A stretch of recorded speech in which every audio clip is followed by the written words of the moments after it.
I don't need to worry about somebody following me at a Macy's because they think I'm going to grab a hoodie from the rack because they believe that every black person is a thief. About talking to people and wanting to ask, the question to better understand. And maybe you can answer this for me because I would love to be able to ask these people that. So what does it really mean when people in the black community state that they're too tired to teach about racism or to talk about it, or they don't feel it's their job to talk about racism? Right. But you want me to answer that now? Or is there is there a part B? I just wondering if there's a part B. I would love anybody to answer that, whether you be whether you be black or any demographic, absolutely, white person, like that I don't understand. Okay, because I feel like it's everybody's job. It doesn't matter what, or not job really. It's like kind of your own human.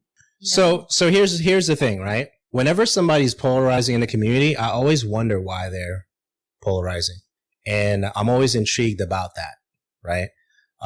To the point where I would like to have a conversation with them, right? And I've talked to Gothics before. I think she's an incredible human being, in so many ways, so many facets. Very intelligent, very in the moment, and that has come through pain, right? I took the time to do the research of what took place in her situation the last 2 years, a year and a half, whatever, however long it's been.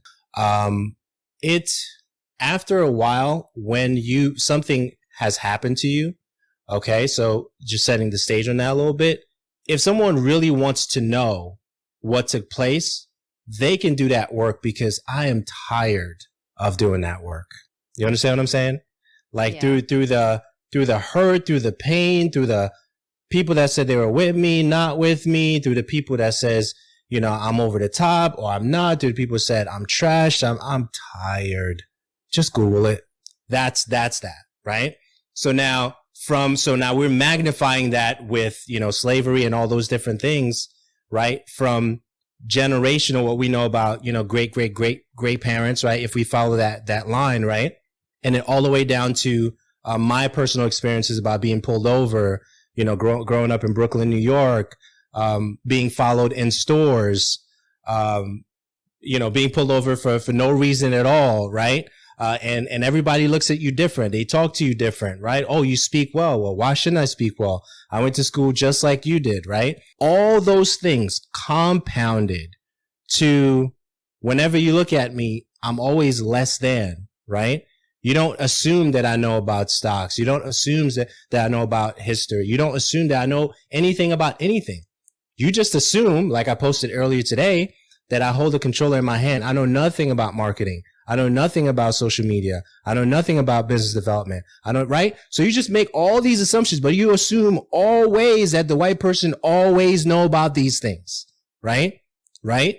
But when you look at even the demographics of serial killers, you always assume that every white guy is the nice white guy. But most of them have been, historically speaking, the serial killers of our times, right? But we're the bad guy. We're the enemy. So I think that comes from all those things, personal, the nuances, every time I'm driving, a cop passes by, I look at my mirror to see if he's going to turn around. Not because he needs to turn around because I did something wrong. It's just part of the culture.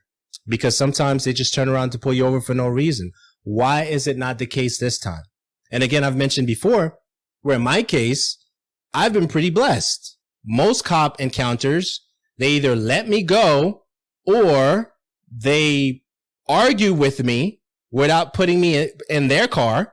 One time, one guy was like, get out. Let me show you where you did your infractions. You just don't hear that. That's unheard of. So I am the outlier and when it comes to certain situations. So, but the situations that were very, very, stressful to the mind, you don't want to deal. I don't need to worry about somebody following me at a Macy's because they think I'm going to grab a hoodie from the rack because they believe that every black person is a thief, right? So I think that's where it comes from.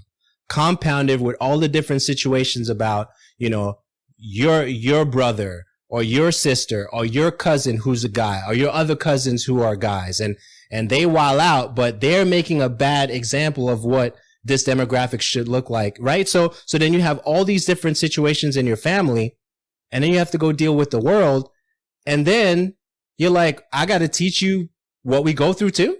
Nah, I'm not going to take time to do that. Some people will, right? Some people will. Some people say, hey, you know what? This is a great resource, at least to try to understand. But better yet, instead of understanding, just live in one of those communities for just a little while. You'll see it if you want to, right? So it's very, very layered. So the I'm tired, that's like a generational, like, just give me a break, man. I'm just trying to like not get shot today, right? And that's somebody's daily life right now.